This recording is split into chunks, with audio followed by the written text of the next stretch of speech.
So the Centre for Media Monitoring has analysed the difference in coverage for the Golders Green attack in April and the Edinburgh terrorist attack that happened last week. Why is it that the Golders Green attack received 22 times more media coverage than the Edinburgh terrorist attack? Is it because in the terrorist attack in Edinburgh, the victims were Muslim and non-white? Why are minorities constantly gaslit to act as if this is a post-racial country, as if this is not a country that is literally built on colonialism and racism and white supremacy, when we can clearly see when our lives are at risk, when we are in danger, when the law is supposed to protect us, it looks the other way. John Sweeney said that this is a wake-up call to intolerance in Scotland.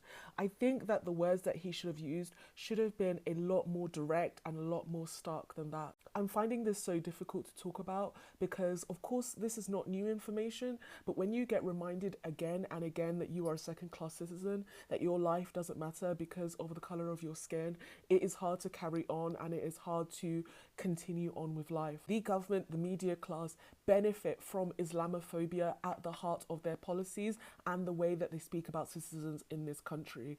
They enjoy putting black and brown people down to make white people feel more secure in their place in the UK. So when they paint Muslims and black and brown people as violent and then things happen that go against that narrative, they don't know what to do. They don't know how to cover that story without upsetting the barons and the oligarchs that pay their bills. If you have spent your entire media career asking legitimate questions about Islam and sectarianism and closed religious communities, if you've been speaking about violence against women and girls and painting this boogeyman that we all know is a racialized person, and then something happens to those racialized people off the back of what you've said, indirectly or directly, what do you say then? You can't incriminate yourself as the spreader of that Islamophobia, as that hate, so then their only recourse is silence and they have to go hide. It becomes an anomaly,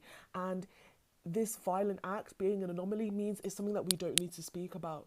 We need to look back to the straight narrative of history. We need to go back to the world as is, to the routine, which is vilifying immigrants, vilifying asylum seekers, and acting as if black and brown men are boogeymen that are beyond understanding, beyond humanity. When the media and political class is faced with the consequences of their action, which is Islamophobic hate and racial terrorism, I think they have turned into cowards, and that's why John Sweeney is mincing his words and talking about intolerance rather than saying Islamophobia out loud.